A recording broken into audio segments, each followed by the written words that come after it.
Hey everyone, and welcome to another deep dive. Today we're heading into the future, well, at least the future as envisioned by Neo-Humanism. Oh, yeah. You guys sent in some really interesting selections from The Liberation of Intellect by Prabhat Ranjan Sarkar. Right, by Prabhat Ranjan Sarkar. So let's dive in and explore how we can create a world that's not just sustainable, but truly thriving. I think what's so exciting about neo-humanism is that it's not just like tweaking the system. It's a complete rethink of how we see ourselves, how we relate to each other, and even our place in the universe. Yeah, it does feel like we're at a crossroads, right? And neo-humanism is like this optimistic roadmap for the future. But before we get ahead of ourselves, let's break down what makes it so unique. Okay. I mean, it's called neo-humanism, so how's it different from traditional humanism? Well, traditional humanism, focuses on human values and relationships. Like think about the Renaissance, the Enlightenment, those periods where human reason and creativity were celebrated. Right. But neo-humanism takes those values and expands them outwards. I mean, way outwards. Sarkar says that we can't really progress as a species if we only care about other humans. He says we need to embrace all living beings and even the inanimate universe in our circle of compassion. Wow, that's a huge circle. But what does it actually mean to have compassion for like a rock or a tree? It seems kind of abstract. Yeah, it might seem abstract at first, but when you start to see how everything's interconnected, it makes a lot of sense. Okay. Sarkar is basically saying that we're all part of this giant web of existence, and everything, even things that seem inanimate, have a role to play. Okay. So having compassion for all beings, including the environment, means recognizing that web, that interconnectedness, and acting in a way that respects that balance. That makes sense. It's like every action, every choice we make creates these ripples that go out and affect everything else. Exactly. It's a call to be more mindful, Right, more aware of our impact on the world. Yeah. And that's where some of Sarkar's other insights come in. He talks about these limiting sentiments that prevent us from reaching our full potential as individuals and as a society. Oh, right. The first one he talks about is geo-sentiment. It's pretty self-explanatory, but can you give us an example of how it shows up in the world? Okay, so think about it like this. It's that deep down belief that my country is the best, or my city deserves more resources than yours. Yeah. That narrow focus, what Sarkar calls geo-sentiment, can manifest in so many ways, like geo-religion, where people think their faith is superior to others. Right. Geo-economics, where nations prioritize their own economic gain over global cooperation. And even geo-patriotism, where blind allegiance to one's nation can lead to conflict and division. It's like drawing lines in the sand, Right, yeah. Creating these artificial boundaries that separate us. That's exactly it. It makes you think about all the conflicts and divisions we see in the world today. And that's Sarkar's point. He's saying that these geo-sentiments are holding us back from building a more unified, peaceful, and prosperous future. It's like we're stuck in this old us versus them paradigm when we need to be moving towards a more collaborative global mindset. Okay, so we need to ditch the geo-sentiment, but what does Sarkar propose as an alternative?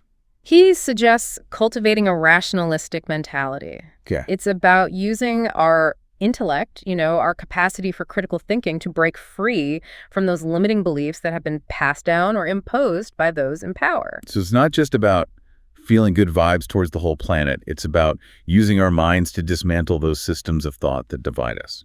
Exactly. Interesting. But then Sarkar introduces socio-sentiment. What's that all about? This one gets really interesting, especially when we're thinking about a more just and equitable future. Okay. Socio-sentiment is about favoring your own social group above all others, that feeling of my group is better, smarter, more deserving. Yeah. And it can be so subtle, it's not always blatant prejudice. It can show up as unconscious bias or harmless preferences. Yeah, I can see that. It's like when we're drawn to people who look like us, think like us, come from the same background. Exactly. It feels comfortable, familiar, safe even. Right. But Sarkar would say that this comfort, this clinging to our own tribe, can actually be really harmful. Yeah. It leads to groupism, where we put our group's needs above everyone else's. Okay. It fuels dogmas, where we blindly follow beliefs without questioning.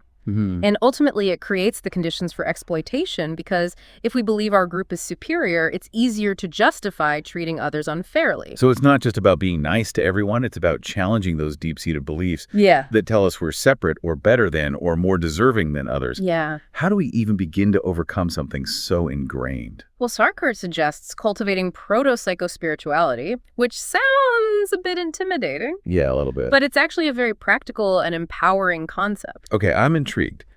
Break it down for us. What does proto-psycho-spirituality actually mean? And how can it help us dismantle those harmful socio-sentiments? Okay, so it's about developing a deep understanding of ourselves and our place in the universe. It's about recognizing that all beings are inherently equal, regardless of background beliefs or social standing. Okay. And it's about cultivating empathy and compassion, not just for those we identify with, but for everyone. So it's not just an intellectual understanding. It's about cultivating a genuine connection with all of humanity, even those we might see as different from ourselves. You got it. And Sarkar doesn't sugarcoat it. He acknowledges that this is an ongoing process, a journey of inner transformation. It's about constantly questioning our assumptions, challenging our biases, and expanding our capacity for love and understanding. This is where things get really interesting. Yeah. Sarkar warns us about these human chameleons who might exploit our good intentions. Right. Who are these chameleons and how we spot them? Well, these human chameleons are individuals or groups who exploit those very geo and socio-sentiments we've been talking about, for their own personal gain. Right. They're like masters of disguise. They shift their beliefs and their rhetoric to suit their agenda. Like, they might appeal to your sense of patriotism one minute and then play on your fear of outsiders the next. It's all about manipulating people's emotions to gain power and influence. So they're like wolves in sheep's clothing, pretending to care about humanity while actually sowing division and discord. Exactly. And Sarkar calls this out as pseudo-humanism, right? Yeah. Could you let us a bit more about that? Sure. So pseudo-humanism is basically a facade. It's a way of hiding selfish ambitions behind this mask of compassion and concern. These individuals or groups might talk a big game about equality, justice, and progress, but their actions tell a very different story. Right. Like, they might push policies that only benefit a select few while claiming to act in everyone's best interest. Oh, yeah. Or they might exploit people's fears and prejudices to divide communities and gain political power. So it's like they're hijacking the language of humanism and twisting it to serve their own selfish goals. Okay, so how do we avoid falling for these tactics? How can we tell the difference between genuine humanism and those who are just using it as a smokescreen? That's where developing a discerning mind is so important. Okay. Sarkar really emphasizes critical thinking. Looking beyond the surface and examining people's actions, not just their words. Right. Do their policies and their behaviors actually match up with the principles of neo-humanism? Are they working to uplift all beings or just a select few? Okay. Are they promoting unity and cooperation or division and conflict? These are the questions we need to be asking. It sounds like a call to be more aware, more informed, and more engaged in the political process. Absolutely. We can't just take things at face value. Right. We need to be critical thinkers, questioning everything and holding those in power accountable. Exactly. And this critical thinking goes beyond politics. Sarkar also warns against what he calls psychic exploitation, where one group tries to make another group feel inferior. So it's not just about controlling resources or political power. It's about controlling people's minds, their beliefs about themselves and their place in the world. That's it. Think about colonialism, for example. Right. It wasn't just about taking wealth from colonized countries. It was also about forcing cultural norms and values, making people feel inferior to their colonizers. Wow. Sarkar points out how certain languages were considered superior to others, which led to the suppression of local dialects and traditions. It's a powerful reminder that true liberation requires more than just political or economic freedom. Yeah. It also requires mental and cultural liberation, freeing ourselves from those internalized beliefs that hold us back. And that's where education, in the broadest sense, becomes so crucial. Okay. Sarkar stresses that we need to develop a rationalistic mentality that helps us see through these subtle forms of manipulation and reclaim our own agency. So it's not just about stuffing our heads with facts and figures. It's about developing the tools to critically analyze information, to question assumptions, and to come to our own conclusions. You got it. And it's about cultivating that proto-spiritualistic mentality we were discussing earlier. Right. Remember, it's about recognizing the inherent equality of all beings and developing a deep sense of empathy and compassion. Because when we truly believe in the equality of all beings, we're less likely to buy into those ideas that try to divide us based on things like race, religion, or nationality. Exactly. We can see through those tactics and recognize them for what they are: attempts to exploit our differences for personal gain. Right, and the more people who develop this proto-spiritualistic mentality, the stronger our foundation for a just and compassionate society becomes. Yeah. It's about shifting from a culture of competition and scarcity to a culture of cooperation and abundance, where we understand that everyone benefits when everyone thrives. That leads us to another fascinating part of neo-humanism. Its focus on spirituality. Yes. Sarkar argues that true progress isn't just about social or political change, but also about personal spiritual evolution. Right. What does he mean by that? He's emphasizing that inner transformation is just as important as outer transformation.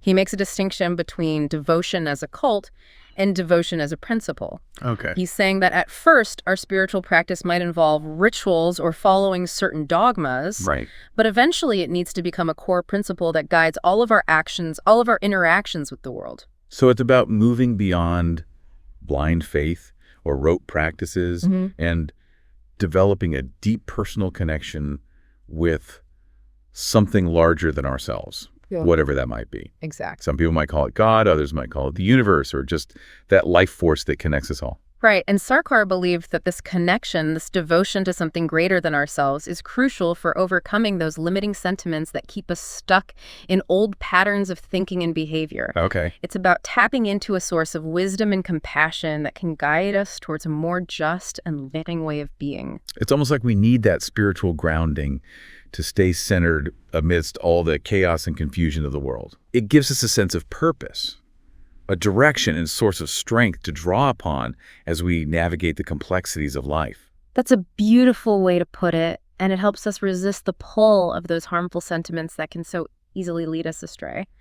Sarkar believed that true spiritual practice is about moving from a limited sense of self to a more expansive awareness, recognizing that interconnectedness with all things. Well, It's about dissolving those boundaries we create in our minds that tell us we're separate from each other and separate from the universe. it's about recognizing that we're all part of something much bigger than ourselves, that we're all in this together. Yes, And that realization, I think, can be incredibly liberating. absolutely. It can free us from those fears and anxieties that keep us isolated and disconnected. And it can inspire us to act in ways that benefit not just ourselves, but all beings. It's about aligning our actions with our values, living in a way that reflects our deepest understanding of what it means to be human. Now, I know some people might feel intimidated by the word spirituality. Yeah. They might associate it with organized religion or mystical practices that feel out of reach. Right. But Sarkar seems to be talking about something much more accessible, something that anyone can cultivate in their daily lives. Absolutely. He provides some really practical tools for developing this spiritual awareness. Okay. He talks about the importance of expanding our knowledge and understanding of the world around us. He emphasizes the need for critical thinking, for questioning assumptions and challenging dogmas. Right. And he encourages us to develop our capacity for empathy and compassion, to see the world through the eyes of others, to feel their joys and sorrows as our own. These are all practices that we can incorporate into our daily lives, regardless of our background or beliefs. Exactly. It's about being more mindful, more present, more connected to ourselves, to others, and to the world around us. And it's about recognizing that this spiritual journey isn't a solo endeavor. We're all in this together, supporting each other, learning from each other, and inspiring each other to become the best versions of ourselves. And as we evolve individually, we contribute to the collective evolution of humanity. Exactly. It's like we're all weaving this beautiful tapestry of consciousness, each thread adding to the richness and complexity of the whole. So it feels like neo-humanism is inviting us to step into a more expansive way of being, you know? It is. It's about raising our consciousness on every level, individually in our communities, and even in how we relate to the planet and the cosmos. It really is, and Sarkar has a really interesting perspective on how we can actually make this transformation happen. He talks about the importance of a spiritual cult, which might sound a little intense at first, Right. but I think he's using the word cult in a more traditional sense, like a system of practices or rituals that are designed to cultivate a deeper connection with something sacred. You're exactly right. It's not about joining some secret society or following a charismatic leader. Right. Sarkar is just emphasizing that it's important to have a spiritual practice, a way to connect with that deeper part of ourselves in the universe. He believed that this connection is essential for developing our capacity for love, compassion, and wisdom. So it's about finding those practices that help us integrate the physical, psychic, and spiritual parts of ourselves. Exactly. It could be meditation, yoga, chanting, spending time in nature, whatever works for us to tap into that sense of interconnectedness. Exactly. It's about finding what resonates with you and making it a regular part of your life. Like nourishing your soul, just as you nourish your body with food and exercise. Right. And as you cultivate that inner connection, it naturally starts to affect your thoughts, your words, your actions. It's like that saying, as within, so without. The more we cultivate peace and harmony within ourselves, the more we radiate that energy out into the world. Exactly. So Sarkar also talks about developing a rationalistic mentality. Right. How does that fit into this whole spiritual framework? It's about using our intellect as a tool to discern truth from falsehood, wisdom from ignorance. Okay. It's about questioning dogmas, challenging assumptions, thinking for ourselves. So it's not about ditching reason for blind faith. It's about integrating the two. Yes. Using our intellect to understand the world and our intuition to connect with something deeper, something beyond just the rational. Yes. It's about using both our heads and our hearts to navigate through life and make choices that align with our values and our deepest aspirations. It seems like neo-humanism is ultimately a philosophy of action. It is. It's not just about thinking deep thoughts or having spiritual experiences. It's about actually making a difference in the world. Absolutely. Sarkar was very clear that knowledge is only valuable if it's applied, if it leads to positive change. He calls for a proto-psycho-spirituality that inspires action, that motivates us to fight injustice and create a better future for everyone. So it's about taking that spiritual awareness, that expanded consciousness, and turning it into actions that benefit others. Exactly. It's about speaking out against oppression, using our talents and resources to help those in need, living in a way that reflects the principles of neo-humanism. Now, the sources also talk about this difference between rationality, sentiment, and instinct. Can you break that down for us? Sure. So rationality, this is described as the uniquely human path. It's about making choices based on our conscience, on that ability to discern right from wrong. It's about thinking things through, analyzing the situation. And while it might be a slower process, it's ultimately the most ethical and sustainable way forward for humanity. Right. So it's about thinking before we act, considering the consequences. What about sentiment? How is that different? Sentiment is about just following our immediate likes and dislikes without that filter of reason. It's letting our emotions guide our actions, which can be pretty unpredictable and even dangerous if those sentiments aren't in line with what's just and fair. Yeah, it's easy to get swept up in the heat of the moment, make decisions we regret later. Absolutely. And finally, you have instinct. And that's really the driving force for creatures who don't have the same level of cognitive ability. They just act on those programmed instincts without thinking too much. So for humans, with our higher reasoning, rationality is the way to go. Right. It's about constantly learning, seeking knowledge, and using that to make more informed and ethical choices. That makes sense. Now let's talk about this idea of pseudo-culture and how exploitation can creep into our lives. How does this relate to those sentiments we were discussing? Well, geo-sentiment, with its inherent biases, can very easily lead to superstition. And superstition is a huge obstacle to progress, both intellectual and social. Right. People clinging to beliefs and practices just because they've always been done that way. Exactly. It doesn't matter if it makes sense or even if it's harmful. Yeah, that resistance to change. It's like being stuck in the past. And then you've got the impact of socio-sentiment on our economic systems, which is really concerning. The sources identify this as a root cause of so many exploitative systems. Yeah. Fascism, imperialism, even some forms of capitalism, oligarchy, and bureaucratic inefficiencies. It's when one group puts their economic interests above everyone else's based on this sense of social superiority, and that leads to exploitation and oppression. It's like this cycle of, I'm better than you, so I deserve more. Exactly. And the source material also says that this exploitation, it goes beyond just finances. It affects us psychologically, too. You're absolutely right. It's what they call psychic exploitation. It's when the dominant group instills these feelings of inferiority in those they're exploiting. It can be subtle, social exclusion, or it can be very overt and discriminatory. But the point is, once these feelings of inferiority take root, it makes it so much easier to justify treating people unfairly in other areas of life. It's almost like breaking someone's spirit to control them. Exactly. And the sources even talk about these vocal revolutionaries and reformists in this context. It's this idea that even some of the people who claim to be fighting against exploitation might actually be perpetuating it in different ways. Oh, that's so interesting. How does that work? Well, vocal revolutionaries, they might be really good at talking the talk, but they don't actually bring about any real change. And reformists, they might advocate for small changes, but those changes don't actually dismantle the systems of exploitation. So it's like putting a Band-Aid on a much deeper wound. Exactly. And then there's this idea of pseudo-culture. It's like a tool used to weaken people's sense of cultural identity. It can be things like imposing a dominant culture or promoting forms of entertainment that are kind of shallow and meaningless. And this prevents people from uniting and resisting exploitation. It's like a distraction, keeping people occupied so they don't see what's really going on. Right. And that brings us to this discussion of universalism and how it goes beyond just ordinary humanism. Okay, so what are the limitations of humanism as it's usually understood? Well, the sources draw this distinction between what they call socio-sentiment minimitis, which is that natural tendency to care for our immediate family, and then there's socio-sentiment maximitis, or excellentio, which is a broader kind of humanism. It's a concern for all humanity. Okay.